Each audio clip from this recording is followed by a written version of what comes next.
우리 법정에서 거실로라고 하는 제목을 같이 나눴는데요. 자, 이 두 단어를 한번 가만히 생각해 보시길 바랍니다. 자, 이 법정은 자주 가는 곳이 아니에요. 여러분 혹시 법정에 가보신 분 계세요? 아마 여기에 계신 분들은 아무도 계시지 않을 겁니다. 있어도 아마 아주 소수로 계실 거예요. 뭐 교통사고 합의가 안 됐을 때, 아니면 억울한 일을 당할 때, 당해서 소송을 걸 때, 뭐 그런 특별한 일이 아니면 평생 한 번도 안 갈 수 있습니다. 그리고 솔직히 가고 싶지도 않은 곳이 바로 법정이에요, 법정. 근데 거실은 어떻습니까? 우리가 매일 갑니다. 하루에도 수십 번씩 드나들죠. 아침에 눈 뜨면 거실로 나오고 밥 먹고 거실에 앉고 가족과 얘기하고 밤에 다시 거실을 지나서 방으로 들어가고. 근데 저희 집은 거실에서 저희가 자요. 네. 집이 이제 작으니까 네. 이제 아이들 방 있고 이제 거실에서 저희가 잡니다. 참 거실이라고 하는 것은요. 아마 우리가 가장 오래 머무는 곳이 아닌가 싶습니다. 가장 편안한 곳이고 가족이 있는 곳이 바로 거실이다. 그래서 제가 법정에서 거실로, 법정에서 집으로 하려다가 이 두 글자씩 이렇게 맞추려고 법정에서 거실로. 자, 근데 문제는요. 우리 마음속에 법정이 있다는 거예요. 그래서 우리 마음속에 있는 법정에는 너무 자주 가게 된다. 이번에 참 깜짝 놀라는 사건이 있었죠. 그러니까 지난 3월 말인데 대구에서 충격적인 사건이 있었습니다. 사위가 함께 살던 장모를 폭행해서 숨지게 한 사건입니다. 이유가 뭐였습니까? 이삿짐 정리가 느리다. 설거지 소리가 시끄럽다. 사소한 미움이 분노가 되고, 분노가 폭력이 되고, 결국에 한 사람의 생명을 앗아갔어요. 그것도 거실에서. 가족이 함께 사는 그 공간. 그러니까 거실이 우리가 가고 싶지 않은 법정보다 더 무서운 것이 된 거예요. 예. 그러니까 법정이 된 거죠, 거실이. 이건 아주 극단적인 사건인데요. 자, 이 사진을 한번 보시기 바랍니다. 자, 우리 마음속에 보면은 내가 지금 피고석에 서 있어요. 여러분, 누군가를 미워한 적 있으시죠? 여러분, 용서가 안 되는 사람이 있잖아요. 한 명쯤은 있습니다. 근데 예수님은 말씀하셨습니다. 형제에게 노하는 자마다 심판을 받게 되고. 그래서 이 미움이라고 하는 것이 마음에서 시작됩니다. 그리고 그 미움은 우리의 마음속 법정에 우리를 세워요. 그래서 우리는 실제 법정에는 잘 안 가는데 마음속 법정에는 매일 가는 거예요. 여기 보면은 이제 이렇게 막 써 있죠. 난 자격이 없어. 더 잘해야 인정받을 수 있어. 내가 가치가 있을까? 거울을 보는데 내가 지금 법정에 가 있는 거예요. 이게 그냥 일상생활을 하는 동안에 우리 안에 드는 생각들이 이렇게 나오는 거예요. 정말 많은 사람들이 이 속에 갇혀 있습니다. 그래서 하나님 안에서도 정말 하나님이 나를 잘 받아주실까? 이러면서 나를 심판하는, 하나님 앞에 나갈 때도 우리는 그렇게 됩니다. 자, 우리가 마음속 법정에 서면 어떻게 되냐면요. 변호를 시작하게 돼요. 스스로 변호사가 됩니다. 하나님, 저 이번 주에, 예전에는 우리가 이제 새벽 기도라는 게 있었잖아요. 저희들 지금 이제 저녁 기도회로 돌렸는데, 뭐 새벽 기도 3번 나갔습니다. 하나님, 저 11조 빠뜨린 적 없습니다. 하나님 저 봉사도 하고 있고 성경도 읽고 있습니다. 그래서 하나님께 막 이력서를 내미는 거예요. 왜요? 합격시켜 달라고. 저도요 예전에 그랬습니다. 제가 부교육자 사역을 하면서 간혹 가다가 새벽 예배를 빠지잖아요. 아니 그러면은 하나님께 괜히 미안한 마음이 들고, 또 부교육자니까 가면은 또 이제 혼나잖아요. 그죠? 왜 새벽 예배 안 나왔냐. 그러면 이제 그 다음날 새벽 예배 가서는 야 오늘은 내가 조금 더 길게 기도해야지. 빠진 것을 채워서 점수를 올려야 될 것 같은 느낌이 있는 거죠. 자, 여러분도 그러시지 않습니까? 이게 무슨 구조냐면 바로 시험입니다. 합격하면 받아주시고 불합격하면 끝. 자, 60점을 넘으면 통과, 59점이면 탈락. 그래서 우리는 늘 불안합니다. 오늘 몇 점인지 모르니까, 내가 지금 합격선 위에 있는지 아래에 있는지 확인할 방법이 없으니까. 그러니까 내가 느낌을 갖는 거예요. 아, 내가 좀 잘한 날은 괜찮은 거죠. 아, 오늘은 좀 하나님이 날 기뻐하시겠네. 그런데 못한 날은 어떻습니까? 화를 내버린 날, 그리고 예배에 집중하지 못한 날, 마음이 세상에 가 있던 날, 그런 날은 하나님 앞에 서기가 겁이 납니다. 피고인이 판사 눈을 못 마주치는 것처럼. 그런데 여러분 한번 생각해 보세요. 자, 이 구조 안에서는 우리는 평안할 수가 없습니다. 자, 저기 나오는 것처럼 우리가 종종 법정의 피고인처럼 하나님께 합격점을 받으려고 애쓰는 것, 늘 변명이 부족해요. 채워야 할 점수가 남아있는 것 같아요. 근데 여기서 더 심각한 것은 무엇이냐면 이 구조 안에서는 하나님이 아버지가 아니라 시험관이 됩니다. 사랑하는 분이 아니라 채점하는 분이 됩니다. 그러니까 거실에서 함께 쉬는 가족이 아니라 법정에서 점수를 매기는 판사가 된다. 이 책 너무나 유명한 책이 있는데요. 내 마음은 그리스도의 집이라고 하는 너무나 유명한 책이 있습니다. 여러분 그 거실에 여러분 예수님이 계십니까? 늘 예수님과 함께하고 계시는지, 아니면 정말 그 법정에서 우리를 바라보면서 막 재판을 하는 그런 판사로 느끼고 계시진 않는지. 자, 오늘 로마서 5장 1절은 그 순서를 완전히 뒤집어 버려요. 자, 한번 로마서 5장 1절을 같이 한번 읽어보겠습니다. 시작. 그러므로 우리가 믿음으로 의롭다 하심을 받았으니 우리 주 예수 그리스도로 말미암아 하나님과 화평을 누리자. 자, 한번 보세요. 자, 먼저는요, 의롭다 하심을 받았다라고 이야기를 합니다. 이건 뭐냐면 판결이 먼저예요. 다시 한번 말씀을 드리면 판결이 먼저다. 우리가 충분히 잘해서가 아니에요. 하나님이 먼저 선언하십니다. 먼저 의롭다고 그냥 말씀하셔요. 이게 바로 복음입니다. 순서가 바뀌게 되는 거죠. 자, 세상에는요, 어떤 원리가 있냐면 먼저 무언가를 합니다. 그런 다음에 나중에 받죠. 자, 시험을 봐야 점수가 나오고 일을 해야 월급이 나옵니다. 그죠? 일도 안 했는데 뭐 월급 줍니까? 아니잖아요. 그러니까 세상의 문법이 그런데 우리가 태어날 때부터 배운 문법이죠.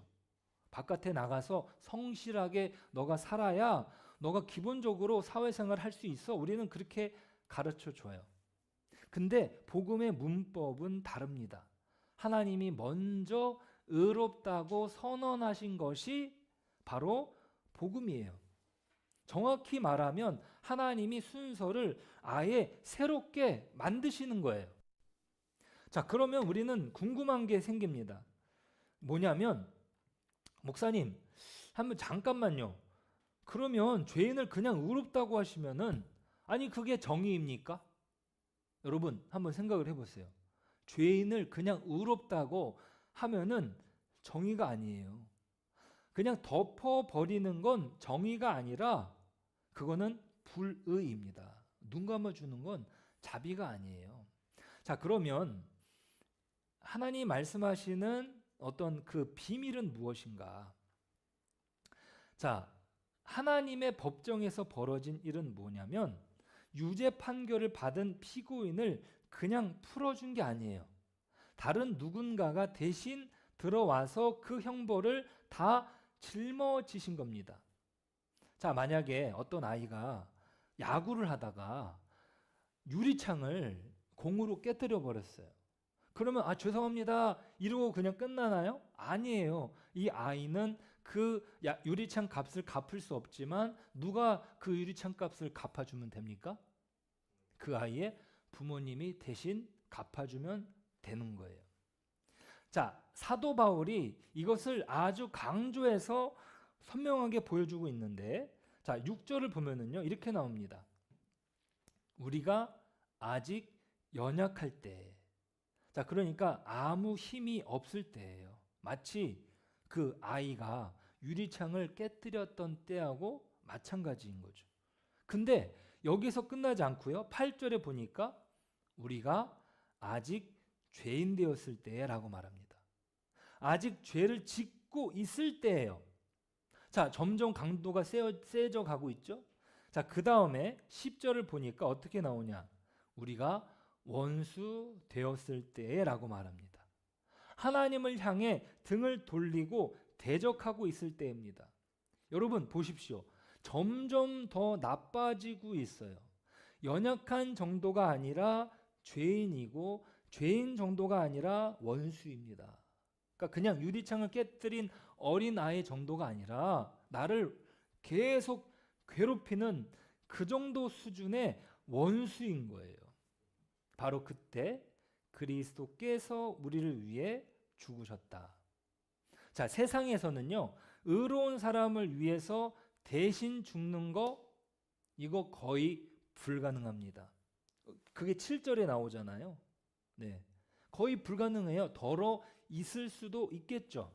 그런데 예수님은 우리가 아직 죄인 되었을 때, 아니 하나님을 대적하던 원수였을 때 우리를 위해 죽으셨다. 이게 기본적인 문법이에요.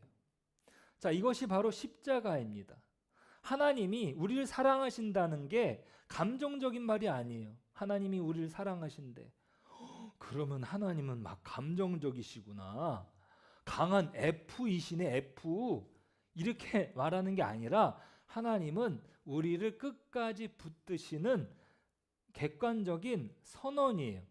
그래서 십자가는 우리를 끝까지 붙드시는 하나님의 객관적인 증거다.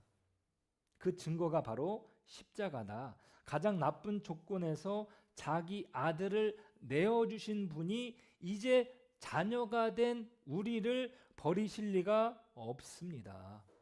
절대 그럴 수 없어요. 자, 한번 생각을 해보세요. 내가 가장 밉고 가장 나쁘고 가장 자격 없을 때 자기 아들을 보내신 분이에요. 그런 분이 지금 자녀된 나를 버리시겠습니까? 말이 안 돼요. 절대 그럴 수 없습니다. 그래서 1절에서 바울이 뭐라고 이야기하냐면 하나님과 화평을 누리자라고 말하는 거예요.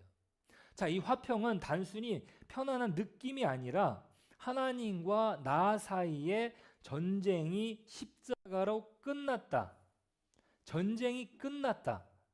지금 이제 그 평화 협정을 하기 위해서 그 파키스탄에서 미국하고 이란하고 이렇게 서로 합의를 하고 있잖아요. 거기서 이제 조약이 나와야, 그죠? 어떤 문서가 나와야 평화가 그 휴전이 형성이 됩니다. 자, 십자가가 그런 거예요. 우리를 끝까지 붙드시겠다는 하나님의 객관적인 증거. 그냥 단순히 하나님이 좋은 분이다, 마음이 좋은 분, 어떤 그 감정이 풍성한 분, 그런 분이 아니에요. 자, 그런데 여기서 이야기는 또 다른 방향으로, 더 놀라운 방향으로 가게 되는데요. 한번 보세요. 재판장이요, 의롭다고 선언하신 뒤에 이제는 뜻밖의 말이 들려옵니다. 그 말이 뭐냐면, 이제 땅 너는 죄가 없다라고 십자가를 통해서 이야기해 주셨잖아요. 그런데 그래요, 저는 이제 죄가 없군요, 저는 이제 집에 가겠습니다, 안녕히 계세요, 이러고 집에 가는 게 아니라 재판장이 뭐라고 얘기하냐면, 야, 너 이제 죄가 없어, 그러니까 너는 이제 내 집으로 와도 돼, 이런 걸로 가는 거예요. 그 청소년들을 이렇게 재판하는 그 천종호 판사님 같은 경우, 사석에서 그 아이들을 만나서 사랑의 마음으로 그 아이들을 어떻게 해요? 지도해 주니까 그 아이들이 진짜 바뀌잖아요. 그죠? 그러니까 이 하나님이 하시는 게 뭐냐면, 세상의 재판장들이 피고인한테 당신이 이제 죄를 짓지 않았으니까 우리 집에 와서 밥을 먹자, 이렇게 합니까? 이거는 있을 수 없습니다. 하나님의 법정에서는 이 일이 일어난 거예요. 이게 바로 은혜다. 피고인석에 있던 우리를 예수님이 손잡고 아버지의 집으로 데려가신 거예요. 피고인이 가족이 된 겁니다. 법정이 거실로 바뀐 거예요. 자, 2절은 이렇게 말하는데요. 자, 2절을 같이 한번 읽어볼까요? 시작. 또한 그로 말미암아 우리가 믿음으로 서 있는 이 은혜에 들어감을 얻었으며 라고 말합니다. 자, 여기서 들어감을 얻었다라고 말하는 것은 옛날에 왕궁에서 쓰이던 표현입니다. 왕을 아무나 만날 수 없었어요. 지금도 뭐 그럴 수 있겠죠. 자, 안내인이 그 사람을 인도해서 왕 앞으로 데려갑니다. 왕을 뵈러 오셨습니까? 왕과 약속하셨습니까? 제가 안내해 드리겠습니다, 이러면서 데리고 들어가죠. 자, 바울이 지금 그 장면을 연출하는 것입니다. 피고석에 있던 우리를 예수님이 손잡고 아버지 앞으로 데려가시는 거예요. 그리고 바울은 말합니다. 우리가 믿음으로 서 있는 이 은혜. 자, 믿음으로 서 있는 이 은혜라고 하는 것은 뭐냐면, 잠깐 들렸다가 나가는 자리가 아니에요. 자, 이거는 따라해 볼까요? 주소지가 바뀌었다. 네, 주소지가 바뀐 거예요. 자, 비유를 하나 들어보겠습니다. 자, 호텔에 투숙한 손님과 집에 사는 가족이 다르죠. 손님은요, 체크아웃 시간이 되면은 나가야 됩니다. 보통 언제 나갑니까? 그 다음날 오전 11시가 되면은 나가야 돼. 10분이라도 늦어지면은 차지를 물어야 돼요. 10분이라도 뭐 1시간 단위로 그 요금을 끊잖아요. 그게 바로 손님의 입장 아닙니까? 근데 가족은요, 안 나가요. 자, 우리는 손님이 아닙니다. 가족입니다. 무슨 말이냐면, 내가 실수했다고 아버지가 자녀를 내쫓지 않습니다. 아침에 이제 우리 혜송이한테 뭐 내쫓긴 적 있냐 그러니까 쫓긴 적이 있대요. 근데 다시 어떻게 들어오잖아요. 네, 내쫓을 수 있겠죠. 근데 내쫓지 않습니다. 그러니까 거실에 들어온 가족은 거실에 머무는 거예요. 아멘. 자, 우리가 하나님의 자녀로 그 거실에 머물게 된 겁니다. 자, 그런데 이 거실에는 하나 더 있습니다. 그 뭐냐면 바로 성령의 불이에요. 성령의 불. 아까 이제 성령에 관련된 찬양을 불렀잖아요. 성령이 하시는 역할이 우리에게 불을 주셔요. 자, 5절을 보니까 이렇게 나오는데 같이 한번 볼까요? 소망이 우리를 부끄럽게 하지 아니함은 우리에게 주신 성령으로 말미암아 하나님의 사랑이 우리 마음에 부은 바 됨이라라고 말합니다. 자, 우리 마음에 성령으로 부은 바, 이게 뭐냐면 기름 부음. 이게 성령의 불이에요. 자, 법정에서 거실로 옮겨진 사실은 객관적인 겁니다. 내가 느끼든 못 느끼든 사실은 사실이에요. 그런데 많은 분들이 이렇게 말합니다. 아, 제가요, 머리로는 알겠는데 가슴으로는 안 느껴집니다. 아, 제가 좀 하나님을 잘 믿고 싶은데, 아, 머리로는 어떻게 알겠어요. 그런데 이게 가슴으로는 안 내려옵니다. 여러분, 이런 분들이 꽤 많으실 겁니다. 저도 그런 날이 있었습니다. 성경을 읽어도 글자만 보이는 거예요. 기도를 해도 천정에 부딪히는 것 같은 느낌. 아, 이게 내가 정말 기도하는 게 하나님이 들으시는 걸까? 그런 생각이 드는 거죠. 바로 그때 성령님이 일하신다. 자, 무슨 말이냐면요. 성령님은요. 따라해 볼까요? 거실에, 벽난로에 불을 지피십니다. 네, 여러분 철로역정 기억하시죠? 자, 십자가에서 차가운 교리가 아니라 뜨거운 체험으로 그 사랑을 부어주신다. 자, 여러분 기억나십니까? 재작년 9월에 우리 교회가 필그림 하우스에 갔을 때 철로역정 길을 걸으셨잖아요. 그죠? 다 기억나시죠? 그때 한 조각상인데요. 지금 화면에 보이는 조각상입니다. 철로역정은 존 버년이라는 사람이 감옥에서 쓴 것입니다. 크리스천이라는 주인공이 천국을 향해 가는 여정 속에 인상 깊은 장면이 나옵니다. 해설자가 크리스천을 한 방으로 데리고 가요. 근데 그 방에 보니까 여기 불이, 그러니까 거실에 불이 막 활활 타고 있어요. 근데 그 불을 누군가 꺼뜨리려고 물을 붓는 거예요. 네. 근데 물을 아무리 끼얹어도 이 불이 안 꺼집니다. 오히려 불이 더 세차게 더 높이 치솟습니다. 자, 왜 그런지 아십니까? 그 뒤에 가보면 그 비밀이 있죠. 네. 해설자가 크리스천을 벽 뒤로 데리고 갑니다. 근데 그 뒤에 한 분이 기름통을 들고 아무도 모르게 기름을 끊임없이 쏟아붓고 계시는 거예요. 이분이 누굽니까? 바로 예수 그리스도, 그리고 지금 이 시대에는 그 그리스도를 대신해서 우리 마음에 기름을 부어주시는 분이 바로 성령님이십니다. 아멘. 자, 이게 바로 로마서 5장 5절의 그림이에요. 성령으로 말미암아 하나님의 사랑이 우리 마음에 부은 바 됨이니. 그러니까 마귀가 막 물을 막 끼얹고 있어요. 예, 물을 막 끼얹고 있는데 야, 이제 이 정도면 꺼지겠지 하는데 불이 더 활활활 타오르는 거죠. 자, 우리가 볼 때도 불이 꺼질 것 같아요. 시험이 몰려오면 아, 이번에는 안 되겠다 싶습니다. 유혹이 오면 이번에는 넘어지겠다 싶습니다. 근데 실제로 넘어지는 날도 있습니다. 근데 놀랍게도 불이 꺼지지 않습니다. 왜 그렇습니까? 내가 잘 지켜서가 아니에요.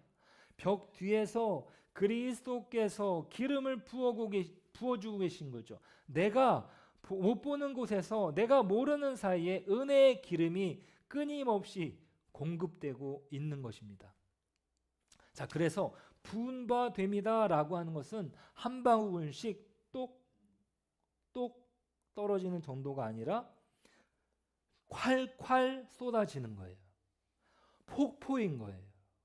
하나님의 사랑이 그 정도로 풍성하게 부어진다는 거예요. 내 어떤 상태에 의해서 부어지는 게 아니죠. 아까 5절, 8절, 11절 점점 강해지는 거 있죠. 네. 심지어 하나님과 원수 되었을 때 예수님께서 우리를 위해 죽으셨어요. 그러니까 아무리 사탄이 물을 끼얹어도 거실의 벽난로는 꺼지지 않습니다. 여러분, 지금 혹시 여러분들 아는 분들 중에서 신앙생활을 쉬고 있는 분들 있습니까? 그분들 안에 그 불은 영원토록 꺼지지 않을 것입니다. 왜요? 그 벽 뒤에 그리스도 때문이시고 우리 안에 계신 성령님 때문입니다. 아멘. 고난이 몰려올수록 성령님께서는 그 사랑을 더 깊이 우리 안에 새겨주십니다. 그리고 그 거실에서 우리가 누리는 가장 큰 기쁨은 무엇입니까? 거실 안에 있는 기구가 아닙니다. 그 주변의 환경도 아닙니다. 여러분 놀라지 마십시오. 11절에 이렇게 나옵니다. 같이 한번 읽어볼까요? 이제 우리로 화목하게 하신 우리 주 예수 그리스도로 말미암아 하나님 안에서 또한 즐거워하느니라. 아멘. 우리의 기쁨이 누구에게 있다고요? 하나님 안에서 있다는 거예요. 누구로? 예수 그리스도로 말미암아. 아멘. 이것이 놀라운 은혜인 것입니다. 자, 우리의 가장 큰 기쁨은 따라해 볼까요? 시작. 우리의 가장 큰 기쁨은 흔들리는 환경이 아닌 변하지 않는 하나님 자신이다. 여러분, 환경은 변해도 하나님의 사랑은 영원합니다. 여러분, 우리가 이전에는 기쁨이 무엇이었어요? 건강하면 기쁨이 있었어요. 재산이 많으면 기쁨이 있었어요. 솔직하게, 그죠? 그리고 성공에도 달려 있었습니다. 그런데 그것들은 언제든 흔들립니다. 그러니까 오히려 정말 부유한 사람들이 밤에 잠을 못 자요. 밤에. 건강이요? 갑자기 나빠질 수 있습니다. 직장이요? 구조조정 한 번이면 끝일 수 있습니다. 관계요? 끝까지 좋은 관계가 있을 수 없어요. 어제까지 좋았던 사이가 오늘 틀어질 수 있습니다. 그러니까 이런 것들 위에 기쁨이 있으면 기쁨도 같이 흔들립니다. 같이 무너집니다. 그런데 이제는 다릅니다. 우리의 기쁨은 하나님 그분 자신 때문이에요. 이 기쁨은 아무도 뺏지 못합니다. 하나님은 변하지 않으시기 때문이죠. 자, 그런데 여기서 오해하면 안 되는 게 있어요. 아버지의 거실에 들어왔다고 해서 바깥에 폭풍이 즉시 멈추는 것은 아니다. 그래서 마지막 장면이 있습니다. 자, 3절이에요. 3절. 같이 읽어볼까요? 시작. 다만 이뿐 아니라 우리가 환난 중에도 즐거워하나니. 자, 바울이요. 현실을 모르는 사람이 아닙니다. 그러니까 단순히 여러분 예수 믿으면 복 받습니다 이러면서 사람들의 눈을 가리운 분이 아니에요. 자, 거실에 들어오면 환난이 사라진다고 말하지 않습니다. 질병이 옵니다. 실패가 옵니다. 사랑하는 사람을 잃기도 합니다. 바깥에서는 바람이 불고 천둥이 칩니다. 예수 믿으면 잘 된다? 성경은 한 번도 그렇게 말한 적이 없습니다. 오히려 예수님은 직접 말씀하셨죠. 세상에서는 너희가 환난을 당하나 환난이 온다고 하셨어요. 안 온다고 안 하셨습니다. 하지만 핵심은 이거예요. 너무나 중요한 거예요. 이 너무나 중요한 문장인데 한번 읽어볼까요? 폭풍을 만나는 것과 폭풍 속에 버려지는 것은 다르다라는 거예요. 자, 예전에는 맨몸으로 폭풍을 맞았습니다. 하지만 이제는 아버지의 집 안에 있는 거예요. 벽이 있는 거예요. 지붕이 있고요. 그리고 벽난로가 있습니다. 폭풍이라는 사실 자체는 변하지 않아도 우리가 서 있는 자리가 달라졌습니다. 같은 비를 맞는데 우산 없이 맞는 비와 지붕 아래서 듣는 빗소리는 달라요. 여러분, 우리는 지금 지붕 아래 있는 사람들입니다. 아멘. 네, 요 며칠 전에 비가 오는데 제가 여기 차창 밖을 봤어요. 근데 우산을 막 쓰고 다니는 분도 있고 막 우산이 없어가지고 막 달리는 분이 있어요. 네, 이게 다른 거예요. 같이 비가 오지만, 네, 자, 3절과 4절은요. 뭐라고 얘기하냐면 제가 읽어볼게요. 환난은 인내를, 인내는 연단을, 연단은 소망을 이룬다. 이 말은요. 고통을 즐기라는 말이 아니에요. 이걸 잘 이해를 해야 됩니다. 고통을 즐기라는 말이 아니라 아픔은 아픔이다. 울어도 됩니다. 힘들어도 됩니다. 예전에 장례식장에서 제가 굉장히 인상 깊었던 장면이 제가 섬겼던 교회에 우리 사모님이 장례식장에서 사람들이 막 울 때 그냥 울게 두라고 말씀을 하시더라고요. 네, 그러니까 찬이 그 장례식장에서 슬퍼서 우는 거예요. 아니 크리스찬이 왜 이렇게 장례식장에서 울어? 천국에서 다시 볼 건데 울지 마. 이게 아니라 슬프면 울라는 이야기입니다. 예수님도 우셨어요. 겟세마네에서도 우셨고 나사로의 무덤에서도 우셨습니다. 울지 말라고 하신 적이 없어요. 그러니까 여러분도 울어도 됩니다. 여러분 우셔도 돼요. 마음이 우울해요? 우울하면 그냥 우울한 대로 내가 축 처져 있을 수 있어요. 자, 바울이 말하는 기쁨은 고통을 부정하는 것이 아닙니다. 고통 속에서도 소망을 놓지 말라는 거죠. 이게 굉장히 중요한 거예요. 왜냐하면 우리는 알고 있기 때문입니다. 이 환난이 헛되지 않다. 이 환난이. 자, 일본에는요. 킨츠기라는 전통이 있습니다. 우리가 이제 위대한 교환 우리 포스터에 요 이제 그릇이 바로 킨츠기 도자기인데 킨츠기 도자기는요. 금가루를 섞은 오추로 이 깨진 그릇을 서로 이어 붙인다고 그래요. 보통은 이제 깨지면 버리잖아요. 근데 일본에서는 그러니까 굉장히 이제 비싼 공예죠. 굉장히 비싸게 팔리는 거예요. 이게 깨진 그릇인데 이것을 깨진 흔적을 숨기려고 하는 것이 아니라 킨츠기는 오히려 반대예요. 깨진 자리에 금을 넣어서 오히려 더 아름답게 만드는 거죠. 자, 여기 그릇에 보면은 중앙에 십자가가 새겨져 있습니다. 그 상처의 자리를 예수님이 어떻게 해요? 이어주신 거예요. 환난 속에서 하나님이 하시는 일이 바로 이것입니다. 하나님은 우리의 깨진 자리에 은혜를 채워 더 단단하게 하십니다. 그래서 우리는 깨지기 전보다 깨진 후에 더 깊어집니다. 더 단단해집니다. 더 하나님을 의지하게 됩니다. 이것은 그냥 단순한 비유가 아닙니다. 실제의 삶에서도 그런 일이 일어나요. 여러분, 큰 병을 통과한 분이 다른 환우를 위로합니다. 우리 천정은 자매님, 제가 이제 그분 책을 읽었는데 정말 놀랍더라고요. 네, 그 죽음이라고 하는 그 한계를 넘어서, 그러니까 몇 번을, 한 7번을 당신은 이제 죽습니다라고 하는 그 사형 선고를 계속 넘기면서 강령까지 사신 거예요. 네, 그 유방암 말기를 발견하고 그 다음에 그 암이 완전히 사라졌다가 다시 그 사라졌던 그 자리에 다시 생기면서 이분이 하는 이야기가 뭐예요?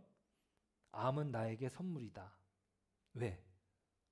예수님은 몰랐을 때에는 그 암이라는 것 때문에 내가 그 죽음의 절망 속에 있었지만 예수 그리스도를 알게 됨으로 인하여 예수 그리스도로 인하여 얻게 되는 그 소망으로 인하여 그 죽음조차도 나에게는 선물이 되었다. 그래서 그분이 그 환우들을 위로하는데 정말 병이 낫는 분도 있고 근데 두려움 속에서 그 죽음을 어려워하던 그 분들이 예수 그리스도를 소개받고 예수 그리스도 안에서 소망을 갖게 되자 그 죽음이 기쁨이 되는 거예요. 그러니까 큰 병을 통과한 그 분이 오히려 다른 환우를, 더 아픈 환우를 위로할 수 있게 된 겁니다. 실패를 맛본 분이 넘어진 사람 앞에서 더 겸손한 거예요. 그까짓 것 아무것도 아니야, 이게 아니에요. 얼마나 힘들겠어. 나도 힘들어 봤다. 그죠? 상실을 겪은 분이 하나님의 위로를 더 깊이 압니다. 다 금간 자리에 금가루가 채워진 사람들이죠. 한 분을 소개해 드리면은요. 제2차 세계대전 때 코리 텐붐이라는 여인이 있었습니다. 이분은 이제 지금은 안 계신데 1983년도에 돌아가신 분이에요. 이분이 어떤 일을 경험을 했냐면 유대인을 숨겨주다가 나치에게 붙잡혀가지고 강제 수용소에 끌려갔습니다.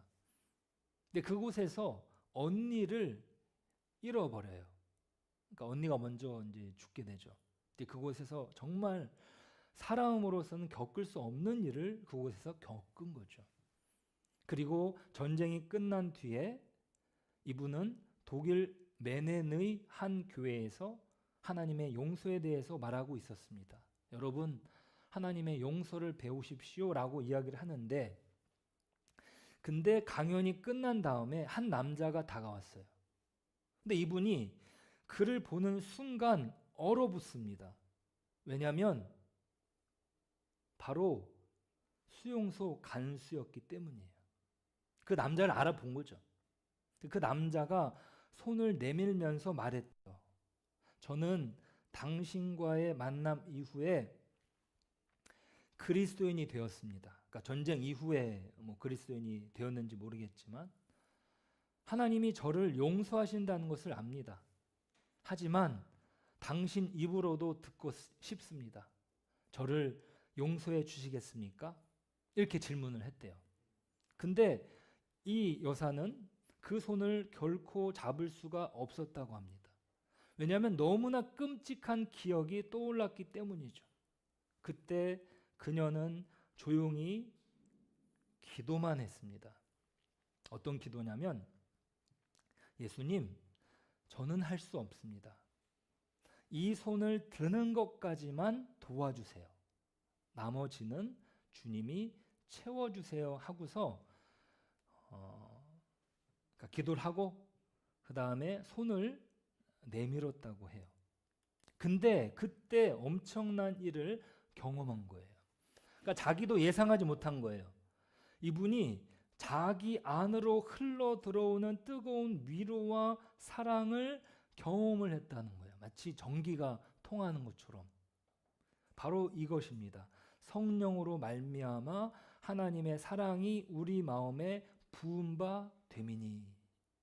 네, 하나님이 그 사랑을 성령을 통해서 부어주시는 거예요. 바로 이것입니다. 성령으로 말미암아 하나님의 사랑이 우리 마음에 부은 바 된다. 고난이 사라져서가 아닙니다. 상처가 없어서가 아닙니다. 그럼에도 하나님의 사랑이 그 순간 더 분명하게 느껴지게 되는 거죠. 여러분, 이 코리 텐붐 여사는 용서할 힘이 있어서 손을 내민 게 아니에요. 용서 하나님이 하라고 했으니까 저도 할 수 있습니다. 이게 아니에요. 저는 할 수 없습니다. 정말 그 기억이 떠올라서 막 몸이 부들부들 떨리고 아무것도 할 수가 없었대요.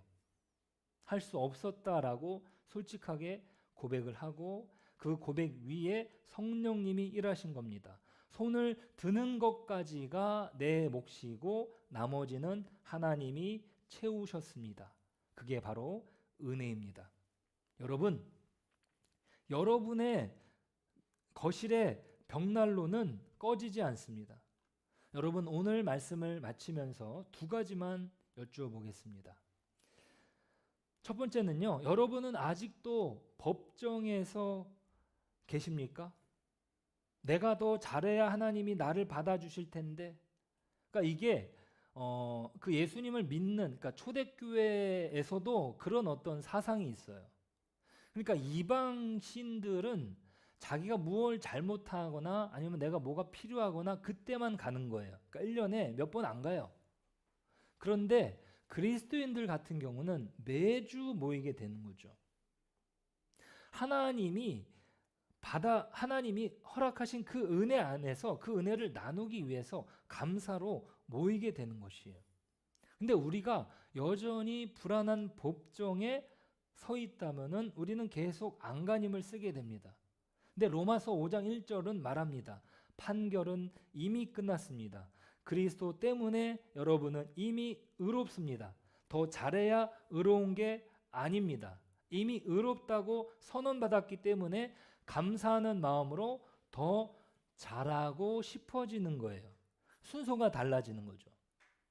두 번째, 지금 거실 바깥에서 폭풍이 몰아치고 계십니까?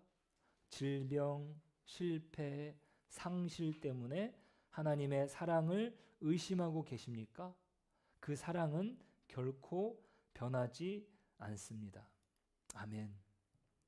자, 그래서 우리가 5장 8절을 계속 기억해 가셨으면 좋겠어요. 제가 이제 선포 기도문 안에도 넣어 드렸는데, 그래서 매일 저녁마다 선포하시고 주무시면 좋을 것 같습니다. 그래서 밤 기도회에 들어오셔서 같이 기도하시고, 아니면 그 시간이 여력이 좀 안 된다 하시면은 이 선포 기도문이라도 읽으시고 선포했습니다 이렇게 남겨주시면은 우리가 같이 기도하고 있구나라고 하는 부분을 서로 공동체로 있었으면 좋겠습니다. 로마서 5장 8절을 기억해 보십시오. 우리가 아직 죄인 되었을 때 그리스도께서 우리를 위하여 죽으셨으니 이로써 하나님께서 우리에 대한 자기의 사랑을 확증하셨느니라. 여러분, 원수였을 때도 우리를 버리지 않으신 분이 지금 자녀가 된 우리를 버리시겠습니까? 절대 그럴 수 없습니다. 바깥의 천둥 소리보다 거실 안의 벽난로를 보십시오. 이번 한 주간 로마서 5장 8절을 소리내어 읽으시면서 우리가 같이 기도해 나갔으면 좋겠습니다. 주님, 제가 원수였을 때도 저를 위해 죽으셨으니 지금 이 어려움 속에서도 저를 버리지 않으실 줄 믿습니다. 성령님, 이 사랑을 오늘 제 마음에 부어주십시오. 아멘. 우리 이 시간 같이 기도하며 나갔으면 좋겠습니다. 그래서 여러분들 수준의 기도를 드렸으면 좋겠습니다. 여러분, 이미 판결은 끝났고요. 판결은 끝났어요. 어떻게? 예수 그리스도의 십자가로 우리는 의롭다고 판결은 내려진 것이에요. 제가 어제 어느 목사님의 간증을 듣는데 정말 깜짝 놀랐습니다. 이분이 교통사고를 아주 정면으로 외국에서 고속도로에서 정면으로 받아가지고 그 외국에서 이제 사망 판정을 받은 거예요. 이제 손을 쓸 수가 없는 거예요. 수술했는데 수술도 안 돼가지고 그 안에서 다 썩으니까 다 포기를 했죠. 근데 이분이 이제 진짜 자기가 이게 꿈이 아니다라고 말씀하시는데, 왜냐하면 다 만져지고 다 이게 보여주고 실제로 다 느꼈다고 하시더라고요. 그러니까 소위 천국을 다녀오신 거예요. 며칠, 12일 동안. 네, 12일 동안. 그리고 나서 몸이 나아지는데 다 그 병원에서는 기적이라고, 매일같이 기적이라고 하면서 몸이 점점 나아지는데 이분이 걸어 다니시고 일상생활 지금 하시더라고요. 그분이 이야기하시는 게 뭐냐면, 사탄이 우리를 참소하는데 진짜 과거에 우리의 잘못들이 있잖아요. 그리고 예수님 믿는데도 제대로 믿지 못하고 있는 부분들, 그걸 비디오로 다 이렇게 막 보여주면서 옆에서 사탄이 얘 이거 잘못했습니다, 얘 이거 잘못했습니다 하는데, 그 얘기를 듣는데 자기가 얼굴이 막 빨개지더래요. 진짜. 왜? 다 맞는 말이니까. 그 참소라는 게 그런 거예요. 다 맞는 거예요. 근데 예수님이 그 참소를 다 물리시고 그분에게 어떻게 해요? 얘는 나를 믿었으니 의롭다. 그 판결이 이미 끝난 거예요. 예수님이 우리에게 허락하신 그 일이 정말 놀라운 일이구나. 우리의 죽음이라고 하는 것, 그 뒤에 세상은 실제로 존재하고 그 세상으로 하나님이 우리를 그리스도를 통해서 부르신 것입니다. 그 세상이 없으면 아무런 소용이 없는 것이고 그것은 부활을 통해서 증거가 되는 것이죠. 여러분, 아버지의 거실이 여러분을 기다리고 계십니다. 여러분, 그 거실에서 아버지와 함께 기쁨의 인생을 살아가시길 소망합니다. 그 문은 십자가로 열렸고 그 안은 성령의 사랑으로 타오르고 있습니다. 어떤 폭풍이 와도 이 집은 무너지지 않습니다. 이 거실의 주인이신 하나님 안에서 흔들리지 않는 평안과 기쁨을 하나님 나에게 주십시오. 하나님 나에게 그 기쁨이, 하나님 나에게 그 소망이 있기를 원합니다. 우리 이 시간 주여 한번 부르시고 여러분들의 목소리로 함께 기도하며 나아가도록 하겠습니다.